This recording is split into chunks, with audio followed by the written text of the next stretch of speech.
What's up to another tech from the Far East, and today we're looking at RGB fans from a company from China that I'm pretty much just discovering and trying out for the first time, called First Player. The ones that I have in front of me are the FireMoon fans, and they come in a pack of 3. I actually saw these being locally sold here, and when a friend of mine needed some case fans for his system, given their good price of 3 fans for 125 ringgit or $32 and their good looks, it ended up being the fans of choice.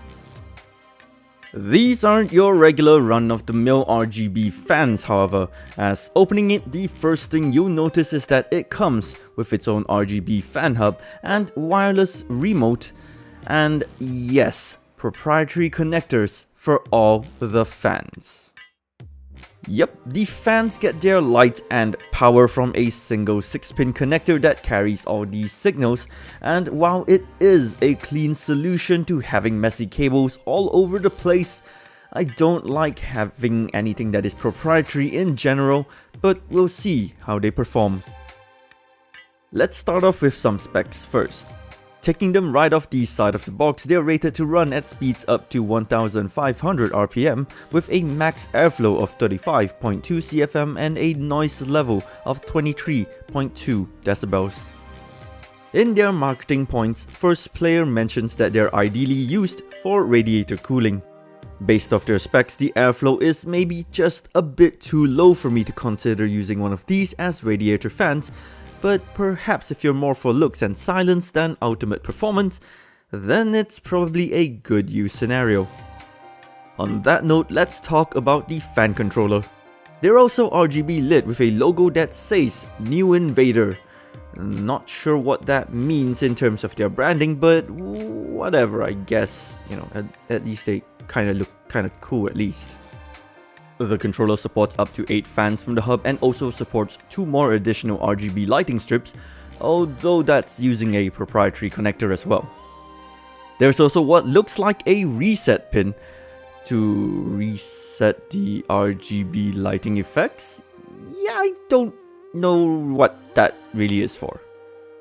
Over on the rear, they have 2 strong magnets which allows you to attach the fan hub to any metallic surfaces that you have in your system, which should be plenty and is a nice touch. Here's another issue that I have with the fan hub: Molex power. In a world where we are trying to move away from this archaic connector, a company in 2018 is still utilizing it for a new product, and I find that to be unacceptable. There are buttons on the hub itself to control the lighting mode and the fan speeds, which cycles between 3 fan speeds of low, medium, and high. But of course, you're not expected to stick your hands inside each time to change the colors or speed of the fans, so you're provided with an IR remote, but I found its functionality to be a bit iffy. This is because First Player says that you can control the fan speeds using the brightness increase and decrease buttons. Okay, sure, but when actually pressing those buttons, they increase and decrease the brightness. I'm not too sure if I'm supposed to be happy that it does what it's labeled to do, or sad that it doesn't do what I need it to do. Then comes the very strange operation of the remote. Okay, so let's say you've chosen to do a wave pattern. Pressing the brightness increase and decrease doesn't change the brightness of the LEDs, but rather changes the speed of the effect. In order to change the brightness, you first have to go through one of the static colors, change the brightness levels there, then go back into whichever mode you'd like to use, and this only works for either flash or smooth. Speaking of modes as well, I'm not too sure why pressing smooth on the controller switches the lighting more akin to a nightclub. Not a very good nightclub as well at that. I mean, unless you like seizures while getting smashed off your face, and not that I would recommend such a thing. Anyway, moving on. On that note, why does smooth and strobe have the same lighting effects? And why are you unable to change the color if, let's say, I want to use the strobe lighting mode? I don't know, many questions, but not a lot of answers. For now, know that you're better off with the lighting effects set to fade for a more eye-pleasing transition, and if you want to change the fan speeds, you'll have to stick your hand in the case and press the speed button to cycle between the 3 available fan speeds.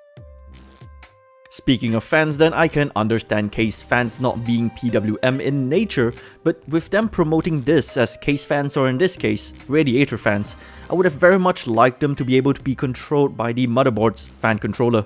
I would have also liked to maybe see a way for people who already have boards with RGB controllers to utilize these fans. That said though, I guess not having them PWM controlled is okay, as running the fans full speed really isn't that loud at all. Have a listen.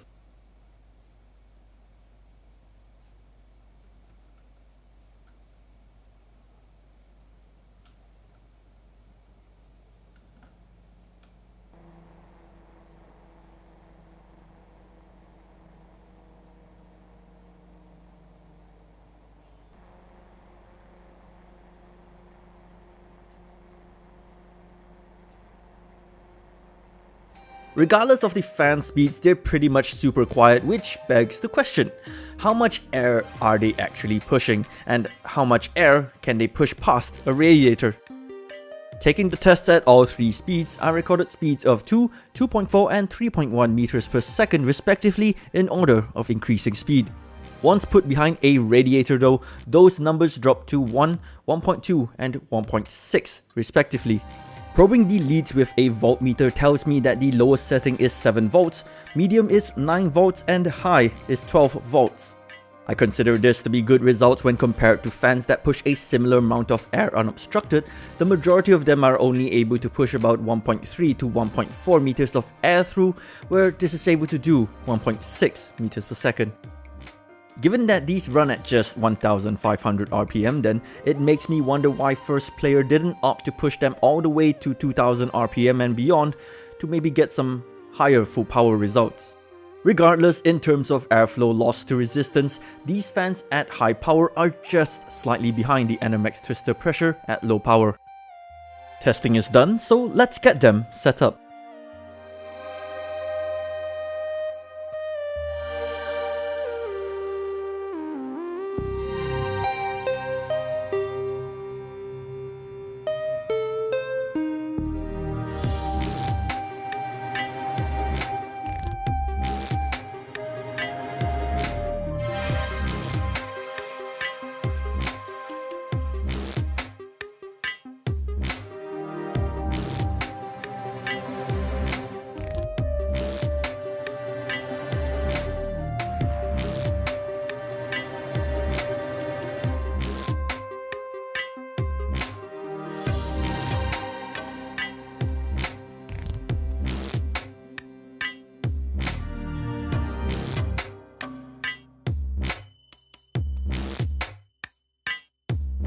I like the fans honestly, and the RGB lighting is gorgeous, but man do I feel conflicted with them.